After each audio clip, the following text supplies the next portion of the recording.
Movie का start L और ली से होता है जो एक ही दिन पैदा हुए थे और जो आपस में बेस्ट फ्रेंड हैं क्योंकि उनकी मदर आपस में बेस्ट फ्रेंड है। इसी वजह से उनके बीच में एक स्पेशल फ्रेंडशिप कायम है। उनकी मदर एक साथ ही एल और ली की परवरिश कर रही हैं और ली का बड़ा भाई नोवा हमेशा से ही इनसे दूर रहा। फिर वक्त के साथ साथ एल और ली बड़े होते गए और एल की मॉम की तबीयत खराब रहने लगी और टीनेज में एल की मॉम की डेथ हो गई। लेकिन जिंदगी नहीं रुकी और एल और ली टीनेज में पहुंच गए थे। एक दिन एल ली के घर समर को एंजॉय करते हुए ली को बोलती है कि हमें स्कूल के फेस्टिवल कार्निवल के लिए कुछ सोचना होगा वरना बड़ा मसला हो जाएगा। तभी वहां से नोवा शर्टलेस होकर गुजरता है और एल उसको देखती ही रह जाती है। तभी ली उसे फ्रेंडशिप रूल लिस्ट का याद दिलाता है कि रूल्स के हिसाब से एल ली के फैमिली में से किसी को डेट नहीं कर सकती। यानी इन दोनों ने मिल के फ्रेंडशिप रूल लिस्ट बनाई हुई है जिसे वो अपनी जान से भी ज़्यादा अहमियत देते हैं। अगले दिन एल जब स्कूल के लिए तैयार हो रही होती है तो उसकी यूनिफॉर्म फट जाती है तो वो पुरानी वाली यूनिफॉर्म पहन लेती है। लेकिन वो यूनिफॉर्म उससे छोटी होती है।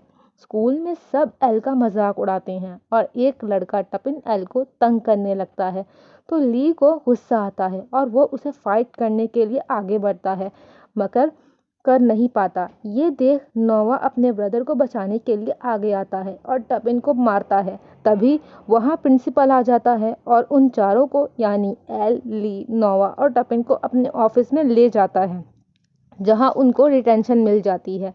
लंच ब्रेक में फाइट की वजह से एल अपनी पॉपुलर जूनियर्स ओएमजी गर्ल्स की नज़रों में आ जाती है। ओलिवा, मिया और ग्विनेथ नोवा की वजह से एल से बात करने आई थी क्योंकि नोवा स्कूल में सब लड़कियों का क्रश था और इस तरह उसका एल के लिए फाइट करना एल को स्पेशल बना देता है।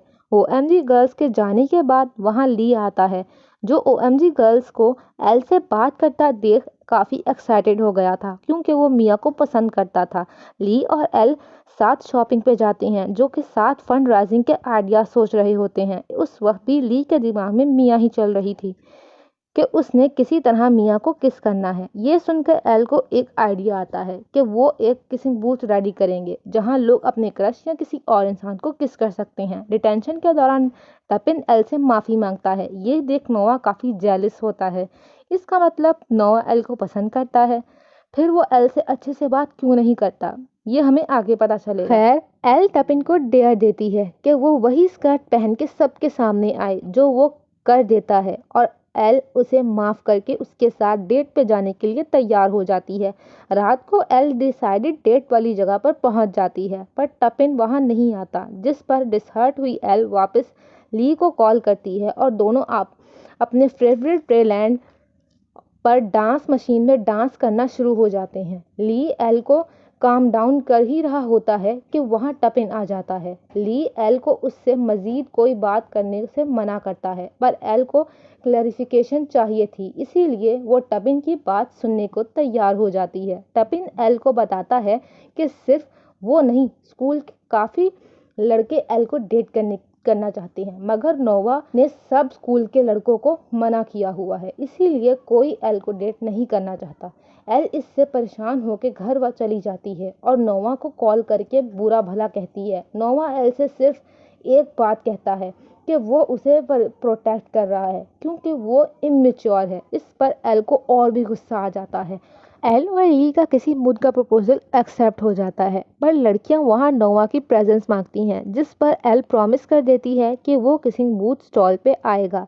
ली और एल की फैमिली का ट्रेडिशन था कि वो वीकेंड पर वो एक साथ डिनर करते थे। जब वो लोग मिलते हैं तो सब लोग नोवा से फर्स्ट डे ही स्कूल से फाइन की वजह पूछते हैं जिस पर एल को लगता है कि वो उसकी इंसल्ट करवा देगा पर नोवा सब कवर अप किए वहां से निकल जाता है और एल को समझ नहीं आता कि उसने ऐसा क्यों किया। स्कूल के बाद ली को अपने पेरेंट्स को एयरपोर्ट पर छोड़ने जाना था इसलिए वो एल को घर ड्रॉप नहीं कर पाता इसीलिए वो उसे नोवा के साथ जाने को कहता है पर एल नोवा के पास कार की जगह बाइक देखकर उसके साथ जाने से इनकार कर देती है क्योंकि वो उन लड़कियों में से एक नहीं बनना चाहती थी जो नोवा से फ्लर्ट करती हैं। अपने पेरेंट्स के आउट ऑफ टाउन की वजह से नोवा घर में पार्टी रखता है, जिस पर जाने के लिए तैयार होते वक्त एल अपने किसिंग बूथ के लिए लोगों को हायर करने की ट्राई करती है, मगर सब कस्टमर बनने को तैयार होते हैं मगर काम करने को तैयार नहीं होते, जिस पर एल परेशान हो जाती है। पार्टी पे पहुंचकर ओएमजी गर्ल्स एल से फिर से नोवा के किसिंग बूथ पे काम करने का पूछती हैं, जिस पर एल उनसे कहती है कि उसने अभी तक नोवा से पूछा नहीं है। ओएमजी गर्ल से वेट नहीं होता और वो उसे उसी वक्त नोवा के पास जाने का बोलती हैं। एल को किसी तरह उन्हें किसिंग बूथ के लिए मनाना था, इसीलिए वो उनके सामने नोवा के पास जाती है, पर नोवा एल को हाँ नहीं करता। पार्टी में ड्रिंक करने की वजह से एल अजीब हरकतें कर रही होती है और एकदम बेहोश होके गिरने ही वाली होती है कि कोई उसे वहां से पकड़कर ले जाता है। अगले दिन एल के होश में आने पर पता चलता है कि वो और कोई नहीं बल्कि नोवा था और इस वक्त वो नोवा के रूम में ही है। नोवा के रूम में आने पर उसे पता चलता है कि उन्हें कुछ नहीं हुआ, मजीद ये कि नोवा गेस्ट रूम में सोया था। तभी एल और एम्बैरसमेंट से बचने के लिए अपने कपड़े लिए वहां से निकल जाती है और ली के रूम में आ जाती है, पर वहां भी वो नोवा के बारे में सोच रही होती है। वो ये सोचकर खुश होती है कि नोवा उसे छोटी बहन समझकर प्रोटेक्ट नहीं करता और हो सकता है कि नोवा के दिल में भी उसके लिए कुछ हो। ओएमजी गर्ल्स को बूथ में वर्क कराने के लिए एल उनसे झूठ बोल देती है कि उसने नोवा को कहते हुए सुना है कि वो उन तीनों में से किसी को पसंद करता है और अगर वो बूथ में काम करेंगी तो नोवा भी करेगा, जिस पर ओएमजी गर्ल्स मान जाती हैं। एल और ली बूथ बनाते हुए अचानक पेन फाइट शुरू कर देते हैं, जिस पर एल जब पेन साफ करने जाती है तो गलती से बॉयज वॉशरूम में पहुंच जाती है। वहां उसे शर्टलेस देख के लड़के अट्रैक्ट होते हैं तो नोवा गुस्से में उसे वहां से निकलने को कहता है, पर नोवा को इरिटेट करने के लिए एल जाने से पहले वॉशरूम का एक राउंड लेती है और फिर वहां से जाती है। कार्निवल का डे आ जाता है जहां पर एल नोवा से फिर रिक्वेस्ट करती है कि वो बूथ पे पार्ट ले, पर नोवा मना कर देता है। खैर उसके बगैर ही बूथ स्टार्ट हो जाता है और बताया जाता है कि जो किस करने के लिए बूथ पर खड़ा होगा वो ब्लाइंड फोल्डेड होगा और उसे पता नहीं चलेगा कि वो किस कस्टमर को किस कर रहा है और बूथ उनकी सोच से भी ज़्यादा अच्छा चलना स्टार्ट हो जाता है। लेकिन सब लड़कियां नोवा का वेट कर रही होती हैं जो अभी तक आया नहीं था। इस पर एल नोवा की जगह ली को ले आती है और सब लड़कियां डिसअपॉइंट हुई वहां से चली जाती हैं, सिवाय एक के। रेचल आगे बढ़कर ली को किस करती है और दोनों डेट करना शुरू हो जाते हैं। अब सिर्फ एल बूथ पर काम कर रही थी। ओएमजी गर्ल्स एल के नोवा को ना लाने के धोखे की वजह से एल को ब्लाइंड फोल्डेड करके स्टेज पर भेज देती हैं, जहां सब को साइड किए नोवा वहां आ जाता है और दोनों में किस होती है। फिर एल को ली का ख्याल आता है और वो ली के पास चली जाती है। ली सब जान के बहुत गुस्सा होता है कि एल ने रूल तोड़ा, पर एल उसको कहती है कि कुछ नहीं बस काम था, जिस पर ली वापस रिचर्ड के पास चला जाता है। रात कार्निवल खत्म होने के बाद एल अकेली जा रही थी तो ये देख नोवा उसे लिफ्ट देता है और इस बार रात ज्यादा होने की वजह से एल मान जाती है और उस बाइक पर बैठ जाती है। फिर बारिश ज्यादा होने की वजह से नोवा को डर लगता है कि कहीं एक्सीडेंट ना हो जाए, इसीलिए वो करीब वाले पार्क में जाते हैं। वहां नोवा एल को बताता है कि वो उससे काफी देर से पसंद करता है मगर वो उससे कभी कह नहीं पाया। अभी वहां गार्ड आ जाता है जो उससे कहता है कि उसने कितनी बार नोवा को बोला है कि वो लड़कियों को यहाँ ना लाया करे, जो सुन के एल को बहुत बुरा फील होता है और वो नोवा से नाराज हो जाती है। घर छोड़ते वक्त नोवा एल से बोलता है कि उसने जो कुछ कहा था दिल से कहा था। एल नोवा को कोई जवाब नहीं देती और वो स्माइल करने लगती है। अपने रूम में जाकर एल बहुत कंफ्यूज हो जाती है क्योंकि वो नोवा को डेट भी करना चाहती है मगर ली को हर्ट भी नहीं करना चाहती। अगले दिन ये सब मिलके फिर पार्टी करते हैं जहां एल नोवा को बिल्कुल लिफ्ट नहीं करवाती। फिर एक लड़का एल के पास आके उसे फ्लर्ट करने लगता है और उसे अपने साथ हॉट टब में जाने को फोर्स करता है, जिस पर नोवा को गुस्सा आ जाता है और वो उससे लड़के से फाइट करने के लिए आगे बढ़ मगर एल उसको रोक लेती है। मगर उस लड़के की बातों की वजह से नोवा को गुस्सा आता है और वो वो उसे धक्का देता है, जिस पर एल को बहुत बुरा लगता है और वो वहाँ से चली जाती है। नोवा उसके पीछे जाता है और उसको सॉरी बोल के उसको अपने साथ कार में जाने के लिए मना लेता है। नोवा एल को उस जगह ले जाता है जहाँ वो अकेला फील करता है, तब जाता है, और आज से पहले वो किसी को वहाँ लेकर नहीं आया था। एल को ये सुनकर अच्छा लगता है और वो नोवा से कहती है कि अगर वो रिलेशनशिप शुरू करेंगे तो वो तब तक किसी को कुछ नहीं पता चलने देंगे जब तक वो खुद ली को सब नहीं बता देगी। नोवा इस बात पर मान जाता है और यहाँ से एल की ज़िंदगी की एक नया चैप्टर स्टार्ट होता है, और इस चैप्टर में वो पहली बार अपने बेस्ट फ्रेंड से कुछ छुपा रही थी। इस बार वो बहुत खुश थी। नोवा और एल ज़्यादा से ज़्यादा एक साथ टाइम गुजारने लगते हैं, मगर किसी को भी अपने रिलेशनशिप का पता चलने नहीं देते और ज़्यादा एक दूसरे के करीब हो जाते हैं। फिर एक दिन एल ली को बताने की कोशिश करती है, मगर वहाँ रेचल आ जाती है, जिस पर वो ली को कुछ नहीं बताती। फिर नेक्स्ट सीन में नोवा अपनी बाइक को रिपेयर कर रहा होता है और वो एल को स्क्रू ड्राइवर देने को कहता है, जिसे पकड़ते हुए एल नीचे गिर जाती है और उसके मुंह पर कट लग जाता है। जब नोवा उसे बैंडेज कर रहा होता है तो ली वहां आ जाता है, जिसे लगता है कि ये सब नोवा ने किया है क्योंकि वो गुस्से का तेज है। लेकिन एल सिचुएशन क्लियर करती है और ली वहां से चला जाता है। उसके जाते ही नोवा और एल किस करते हैं।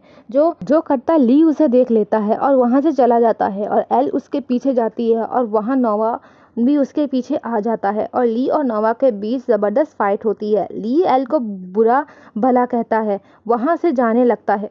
ली एल को बुरा भला कह के वहां से जाने लगता है तो एल से कहता है कि नोवा हमेशा से ही ली से अच्छा रहा है, उसके पास वो सब था जो ली के पास नहीं था। पर एल, उसकी बेस्ट फ्रेंड, एक वही इंसान थी जो उसके पास नहीं थी और आज वो भी उसने छीन ली।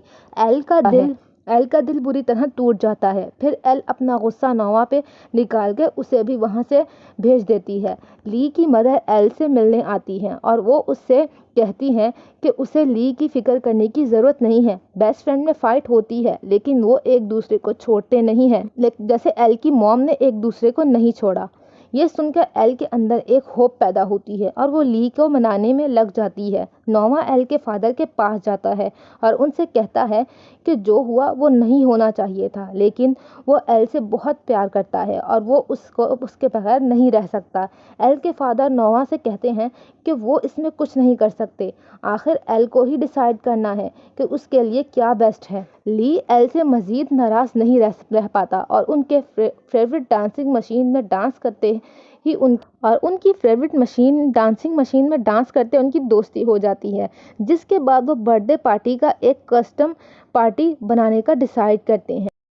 प्रॉम नाइट पर एल बहुत ब्यूटीफुली तैयार थी, मगर वो पार्टनर के बगैर ही जाती है और ली और रेचल के साथ टाइम गुजारती है। सब बहुत अच्छा गुजर रहा था। वहाँ मेमोरीज में वो लोग एल और ली का बनाया हुआ किसिंग बूथ भी रखते हैं क्योंकि वो बहुत मेमोरेबल था सबके लिए। ली ब्लाइंड फोल्डेड करके रेचल को किस करता है, तभी वहाँ नोवा आ जाता है जो सभी के सामने अपने प्यार का इजहार करता है। इसके बाद ठीक करने पर एल मजीद ली को डिसहर्ट नहीं करना चाहती थी, इसीलिए वो रोते हुए वहां से चली जाती है।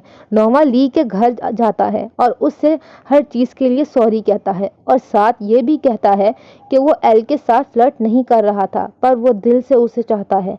नोवा कहता है कि वो कल बोस्टन चला जाएगा क्योंकि उसे वहाँ कॉलेज में एडमिशन मिल गया है। एल और ली की बर्थडे पार्टी शुरू हो जाती है, जहां सब कपल्स को साथ में देखकर एल को नोवा की याद आती है और वो ली से कहती है कि वो और मज़ीद झूठ नहीं बोल सकती।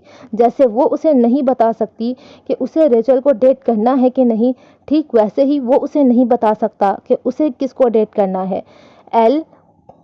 ली एल का प्यार देखकर पिघल जाता है और उसके साथ नोवा को ढूंढने निकल जाता है। फिर हमें दिखाया जाता है कि कार में ली नहीं बल्कि नोवा बैठा होता है एल के साथ।